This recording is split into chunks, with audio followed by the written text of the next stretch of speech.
Hi, everyone. Happy Friday. Welcome, Facebook world. Thanks for joining us. My name is Jess Leone, and I am the Director for Teen and Young Adult Programs at the Image Center.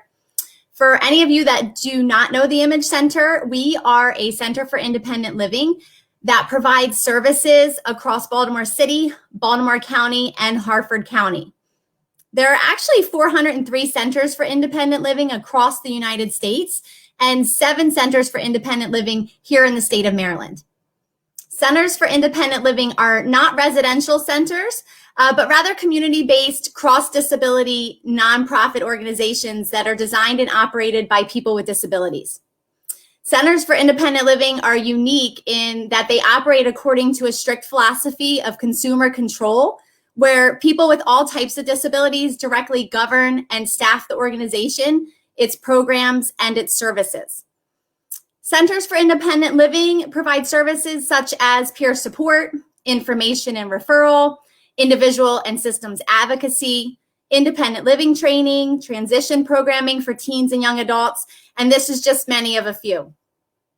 Most significantly, programs and services provided through CILS, Centers for Independent Living, are typically cross-referral and are often built off collaborative connections with partnering organizations and field specialties such as occupational therapists to provide maximum benefit to consumers. In the hope of highlighting the value of occupational therapy services in the community, we have several individuals here today excited to share more about specific program experiences and occupational therapy collaborations between the Image Center and Towson University. On that note, I am very happy to introduce to you our moderator for today from Towson University, Dr. Sonia Lawson. Thank you, Jessica, for inviting me to join you today to celebrate Occupational Therapy Month and provide some information about how OTs collaborate with Centers for Independent Living. Our mission is to optimize the ability of people to participate in the occupations and activities that are meaningful to them. While individuals are receiving direct occupational therapy services, we focus our interventions on teaching independent living skills such as cooking, home management, budgeting, transportation, and much more. An occupation that is meaningful to many people is living independently, and occupational therapists connect to CILS for resources to assist with living skills training and or support services like the Volunteers for Medical Engineering to provide custom assistive technology, home modifications, and other needed resources to support independent living. These community-based organizations are crucial to people who need a variety of coordinated services. Today, we have 2 students from Towson University's Occupational Therapy Program who will discuss their experience with 2 specific programs that are part of the Image Center. The first will be Hannah Griffith, who will discuss the Connect program for students and young adults transitioning from high school to independent living. The second student is Bethany Baker, who will present the interviews she conducted with occupational therapy students who completed fieldwork experiences at the Image Center and with the Volunteers for Medical Engineering. Following their presentations, we will be happy to take any questions as time allows. Please post your questions to the chat. Hi, everyone. My name is Hannah Griffith, and I'm here with my classmate, Bethany Baker. We are from Towson University, and we are in our second year of the program. So we're both going out on our level 2s coming this summer, which we're really super excited about. So first, I'm going to tell you a little bit about the Image Center and the Connect program specifically, and then we're going to talk about our experience with them. So the Connect program is a program that empowers teens and young adults with disabilities to step outside of their comfort zone, make connections with their community, build social experiences, and recognize and achieve skills needed for increased independence in adulthood. These skills include money management, time management, social and communication skills, personal hygiene, meal planning, as well as decision-making skills. So Bethany and I, like I said, we worked specifically with the Connect program and Image staff Amanda Taylor and Stephanie Schwartz from January to March. We were able to design and implement 5 different sessions that targeted various independent living skills, kind of similar to the ones that I mentioned above or before. We had a goal setting session, a scheduling session, fitness and health session, a budgeting session, and a cooking session. For our goal setting, we talked about our 2021 goals and we created vision boards, which was super fun. We wanted to use the timing of the new year to have new goals as a fresh start, and also make sure that we were creating and targeting individual goals for each participant for the remaining sessions. Vision boards were a really fun way to get to know each other, and a good way to get the program started. We discussed time management and prioritizing certain things using a daily or weekly planner. And that session itself was really cool because it was a really good opportunity for all the participants to share different tools and tricks that they use that help them. Because some people were saying that, oh, well, planners don't really work for me. And other participants were like, well, I use this instead, so maybe you could try that. So it was really cool to see discussion happening and see them helping each other out. Our health and fitness session focused on creating healthy habits for ourselves through exercise as well as a healthy diet. And then we worked on budgeting skills and estimating the cost of certain goods to help create a budget. That session was also really fun. We did a Price is Right game, and Bethany and myself really learned that we need to also improve our skills of estimating certain. And then our last session was a cooking session. So that one we each sent out a list of ingredients to create a salad, and then we ate together virtually. And through that, we discussed different dining etiquette. And that was really, that was cool because we were able to practice and work on social skills through a social platform. And that's going to be really beneficial, especially with telehealth and virtual platforms kind of seeming like they're here to stay. One of the things that we tried to do in our programming was to involve our peer mentors. Image has had an informal peer mentor program for several years, and it's great because it gives more experienced participants an opportunity to practice some leadership skills. For example, in our Price is Right session, we had a peer mentor lead the game, and in our fitness session, we had a peer mentor lead the exercise class. She's really into fitness. We chose the peer mentors for each program based on their skills and interests in order to provide a just right challenge for them. Over the past couple of months, Hannah and I have also been working on creating a more formal peer mentorship program for the Image Center that will include selection criteria and some training. Our hope is that this program will create additional leadership opportunities for young people in Image Center programs. And through this experience, Bethany and I were able to kind of get together and talk about how it changed or affected our outlook on OT in the community. And I personally was really surprised by how easily OT kind of fit right in with the Connect program. The Connect program works on social and independent living skills, which are components that occupational therapists frequently target with their clients, regardless of their setting, diagnoses, or population. We targeted different occupations for each session while still being able to work on the individual goals that we established in the beginning through the vision boards. A lot of our participants kind of already stated that some of their goals were to eat better, to exercise more, to work on their budgeting skills, or work on scheduling out their day a little better. So we were able to take those and create individual goals for each participant. And then seeing that in action definitely made me realize how beneficial OT can be to community programs. OTs have a unique lens that allowed them to look at a person and all the different occupations that make up who they are and what they need to be successful within those occupations.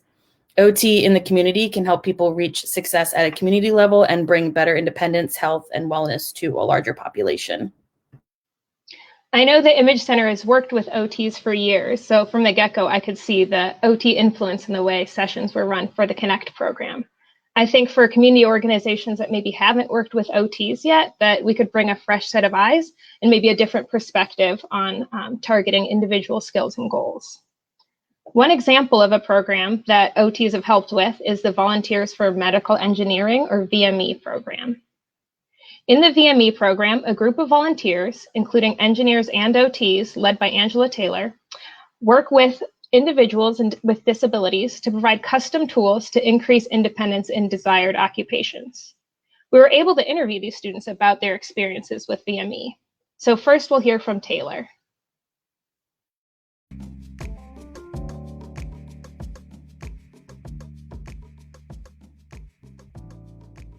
Tell us a little bit about your experience with VME and the project you worked on.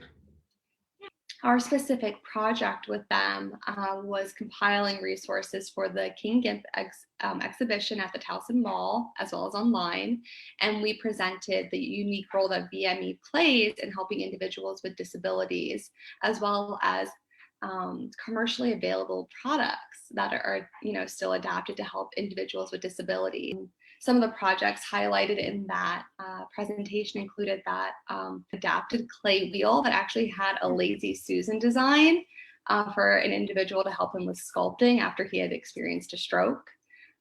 We also got to see this really cool adapted like makeup holder / self-care kit. So it was made out of a 3D printed material, and it almost had this kind of like claw design. And actually I have a pencil or pen, so this is great. So imagine this is like a toothbrush. It would actually clamp around it so she could use it, and it had this handle that was actually specifically made for her. What value can OT add to existing community programs? So I have actually found a lot of this through my fieldwork experiences right now.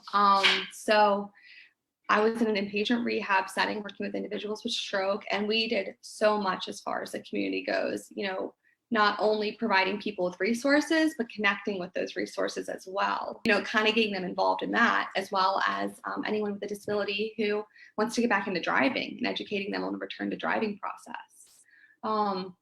There's also just, I think, a lot of opportunities for OT to be involved in just general health and wellness for the community. And you can really break that down into those 3 levels of prevention, the primary, secondary, and tertiary.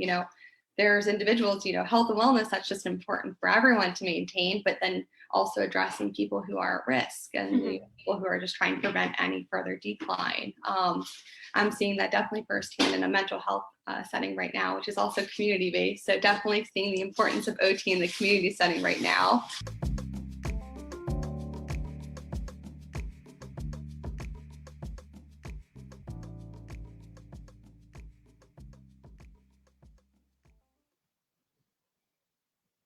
Next up, we'll hear from Jonathan.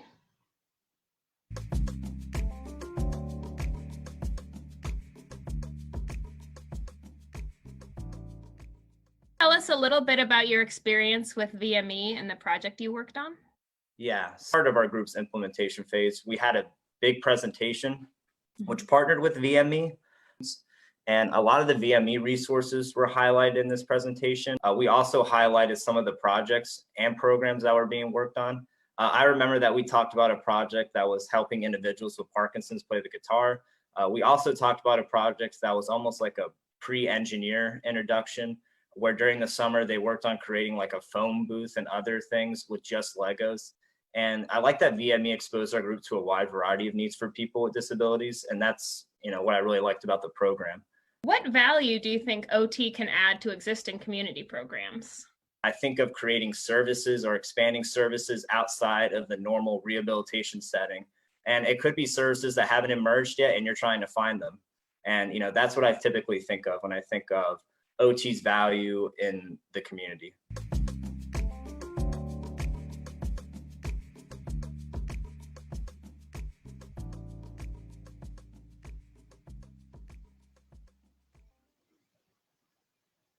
Now let's bring back Dr. Lawson, who will open it up for questions. All righty. Thanks, ladies, for the wonderful presentation and videos. We do have a question in our chat from one of our participants. And I think this is for Bethany and Hannah. You can answer this one. How do you see occupational therapy used in the community versus traditional medical models? I think what we saw in the community was a holistic approach and a real focus on the occupations that were meaningful for each client. It wasn't just about focusing on a specific type of rehabilitation. We were really trying to look at each individual's entire life and what skills they could use to increase their independence and work towards their own goals. Yeah, absolutely. And I also think that a main difference between OTs in the community versus OT within the medical model is that OTs in the community are reaching people, I guess, more so at a community and a population level, and while still focusing on individual goals and people in their occupations, but more so at a larger community level rather than an individual level. Great, thank you. Let's see, we have another question from the chat, and I'd like to go ahead and invite Jess to come back. This one will be for you. Where is the Image Center located, and how do you get referrals? So the Image Center, our home office, is actually based in Towson, right in downtown Towson area, right next door to Towson University, conveniently. We do have many programs for our teens and young adults that also take place in community-based settings as well. So anyone that's interested in finding out more about any of our teen and young adult programs can certainly head over to our website. They can also find out more about our VME programs there as well, www.imagemd.org. And I know that we're going to be putting that up at the end of our chat here today. Even programs that require a referral from a collaborating organization, such as DOORS, will always begin first at Image. So always feel free to contact us there directly for any programs, whether community-based, collaborative, any programs for teens and young adults. Okay, great. Thanks, Jess. So yes, definitely be sure to pay attention to that last slide for contact information. We have another question from the chat. When is the next Connect program? That's the program for young adults transitioning into independent living. When is the next program being offered, Jess? So we are actually currently in a session of Connect. Hannah and Bethany have been very active in participating in that program. The session is happening right now, and the next scheduled session will be Tuesday, May 4th. So if anybody's interested in registering or finding out any more about that, they can definitely connect with us through any of our Image contact information. Great, thank you. Oh, the questions keep popping up in the chat. So we have another one. Let's see. Oh, it's a comment, more of a comment than a question. There are sills throughout the state, and you can get to NCIL, so all capital letters, ncil.org for a listing in your state. So you can use that link to find other sill locations. Great. So I guess this is maybe for maybe Bethany and Hannah. I'll try to chime in too if I have any comments. How can occupational therapists help spread the word about sills?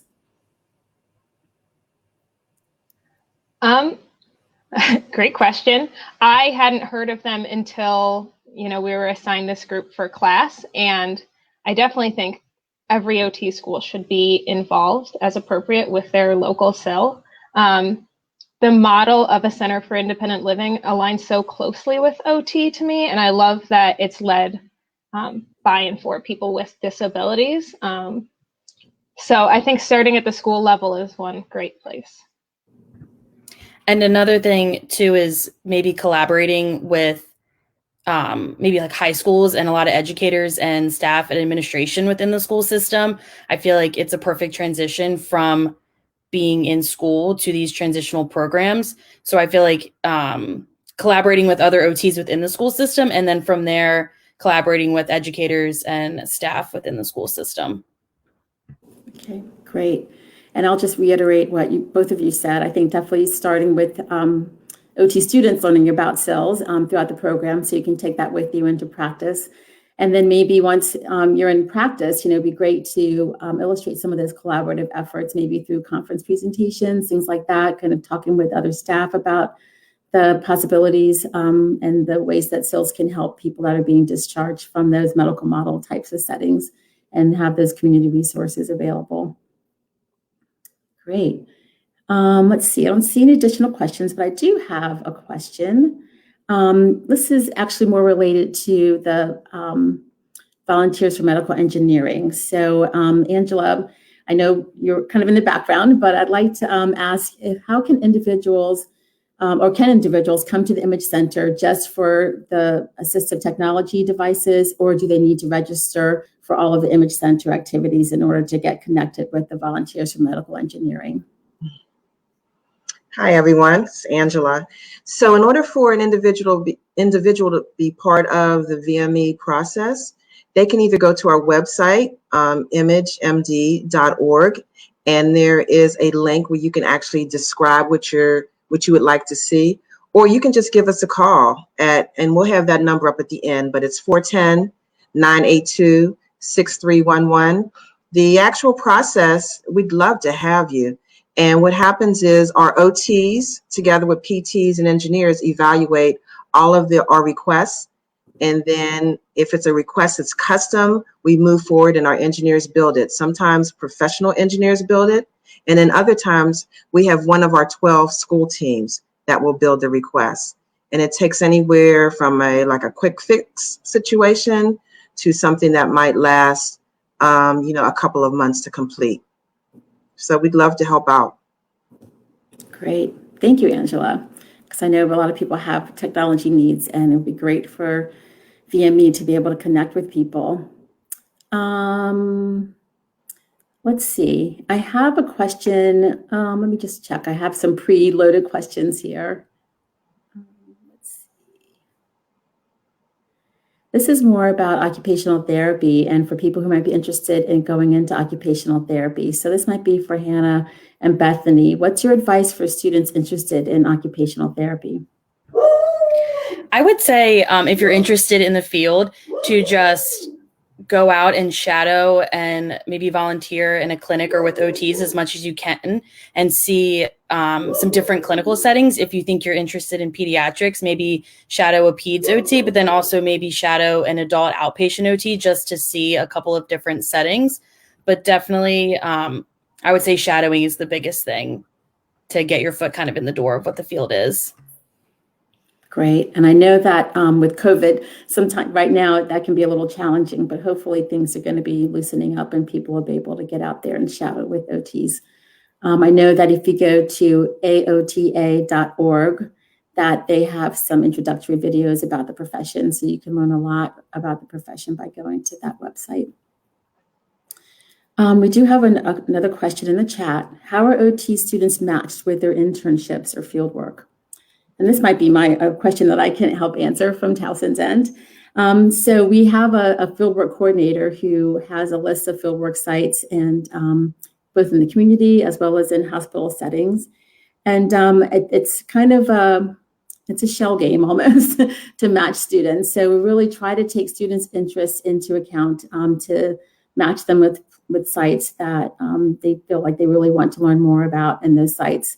The fieldwork placement process can be a little difficult, so sometimes students aren't always matched perfectly, but we definitely try to make that effort so that students are getting to fieldwork sites that they really have identified as a targeted area for learning more about.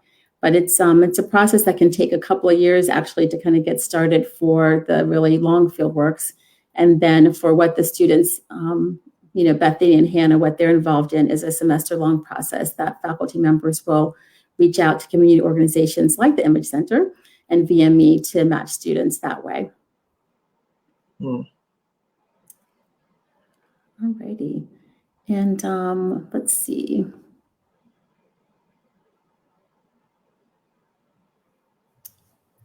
Okay. And I think, Jess, you might have mentioned this already, but are there any costs associated with participating at the Image Center? So typically it's program based.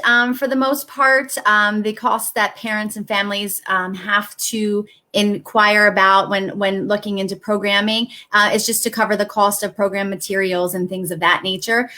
Typically a very low cost for any programs, and we also have programs that come to consumers at no cost. Essentially what we like to tell our families when they are registering for any of our teen and young adult programs to please contact us for any scholarship needs or opportunities if a family is unable to pay any of the material costs associated with any of our programs. All right, great. And if I can add for VME, families, we do have a small minimal fee for the custom devices.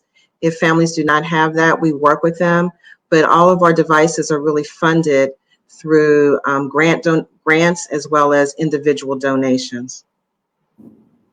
Great, thank you. Let's see, I'm checking the chat. Everyone thinks you're doing a great job. But I do have another question about, is there a certain length of time that people can be involved with the Image Center, or can they just kind of stay involved for as long as they feel like they need to be involved? I can answer that one. Typically when we meet with individuals, we like to refer to the Image Center as a one-stop shop for service. We have a plethora of programs available for individuals ages 14 and older. And by older, I mean individuals in nursing homes and seeking independence at any level of their part of life. We like to tell people to, always inquire. We are a wealth of knowledge at the Image Center and have a lot of various professionals on staff staff. So if we cannot provide a specific service, we can certainly refer you to a collaborating organization that can. And we look forward to providing service to individuals throughout their life as they find they need service or they're finding barriers to independence. And in harmony with what Jess is saying, oftentimes we get cross referrals through all the programs. The Image Center has 20 programs available for many ages and throughout different counties. So we would love to hear from them. And I would like to say that OTs play a special role in the referrals that we receive.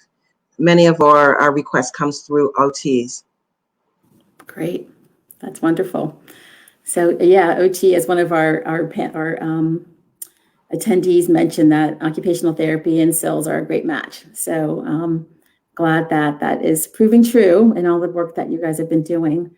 I know we only have a couple of minutes left, and are there any last comments that any of our panelists would like to make? Well, I'll make one. Just echo what I just said, that we find the value that OTs bring to us, you can't even measure it. I mean, oftentimes we rely on you for your medical support, your community outreach, and we really appreciate what you do. And I can also add to that as well. As SIL, we, a Center for Independent Living, we focus a lot on outreach, as Angela even mentioned, and being able to work collaboratively with other specialties and fields helps us to get out knowledge about our programs and helps us to reach more consumers out in the community. We are funded federally and mainly through private grant donations. So to be able to get word out about our programs is a huge, significant thing for us to do as a SIL. So we certainly appreciate our collaborations and the fresh eyes that come through the students from Towson University. It's a collaboration that we would be lost without. Great. Well, thank you, Jess. Yeah, let's see. I want to keep us to time, but I think, we've got another question here. So are SILs, okay. So the question is, are SILs at TU introduced to MS students too? So these are, it's part of our curriculum. Students in all of our OT programs that we offer through Towson University's OT department have a community, what's it called? Community initiatives, occupational therapy community initiatives, occupational therapy initiatives in the community. Sorry. So as part of that class, yes, that's where, that's how Beth Amy and Hannah were connected with the SIL, because it was through that class. So yes, if you choose that project to do as part of that class, you can talk to your professors about doing that. But there's also plenty of ways to get involved just as a volunteer experience, not necessarily associated with a class, or a class assignment. And so I would just suggest that if this is a student that asked the question, that you can just talk to your teachers about getting involved. I know that the Volunteers for Medical Engineering has always taken volunteers to help with that and making assistive technology and adaptive equipment. And so students can get involved with the SILs on a volunteer basis as well. Alrighty, great questions, you guys. Let's see, another question. Does the Image Center offer home modifications or home assessments for accessibility? I can jump in on that part. And Angela, if you want to contribute from a VME perspective too. The Image Center, we house independent living specialists that will work one-on-one with consumers to identify specific needs and barriers to independence. We also have a great assistive technology program when talking about specific modifications and barriers to accessibility. So again, I know we keep referring to the website. Our phone number will also be up there. Feel free to contact us. As Angela mentioned, we have many programs at the Image Center. So by contacting us directly, we can get you identified with needs and matched up with a specific program. And in reference to the VME program, unfortunately, we do not handle the modifications. However, the good news is we do all sorts of custom solutions. And at the Image Center, we do have some opportunities, like, for example, ramps that you can get and certain things. So it's worth giving us a call just to learn about what we have, because you never know. We might be able to help you. And if we can't, then we will refer you on to someone who does. All righty. I know we're at the end, but I do have one last question if we can stay on for just another second. I just, since it's OT month, and we can see the great connection between occupational therapy and SILS, I just wanted to get people, maybe Angela and Jessica, your opinions about expanding the role of OTs inside SILS. We already can see some of the benefits, but I know that there aren't so many occupational therapists employed at SILS, and I was just wondering if you had any ideas about expanding OT's role. Great question. I can answer from the volunteer side of it. We could always use more OTs because we have plenty of requests to come through. And OTs are needed to help us make evaluations and good judgments on which projects to move forward. Jess, I need your help on this, on the answer to that question too. You have any thought? Well, I do think it's important, in consideration of all of the programs that we have. I think there is such a realistic internship experience for OTs within the SILS. I think that we've only begun to touch on our collaborative involvement, getting OTs real true field work. That actual hands-on experience is what creates the links between what students are learning in the classroom and through coursework. And so, I know just at the Image Center alone, we talked about the many programs that we had. And so with each program comes an individual opportunity for OT students to really kind of step into certain roles and engage in internships, utilizing different skills, and all of those programs are community based. So I think we are, like I said, only beginning to tip off the beginning of this collaboration. I think there are many, many opportunities to get occupational therapists involved with SILS, and I think we're only starting to see the benefits of this for many years to come. Okay, great. Yes, I think we're definitely going to want to grow our student programs and connections with the SILS and hopefully provide some nice examples for the future of kind of expanding OT's role in SILS on more of a administrative or employment type of basis. But I think you're right. All of those are great connections and collaborations. And I appreciate the panel for serving for today. And thank you, everybody. I know we have one last slide for connecting people with the programs. Let's see, it's going to come up in a second. I just wanted to let people know that on the slide, you'll see that there's a contact for our occupational therapy programs. If anybody's interested in that, you can see that on the right-hand side. And then in particular for OT partners and community projects, we have Professor Marlene Riley. You can contact at mriley@towson.edu. And then on the left-hand side, you can see the Image Center contact with their website information as well as their phone number. So feel free to reach out and get more information about the Image Center, VME, and then about OT if you want to go into the field. Thank you, everyone, for participating today.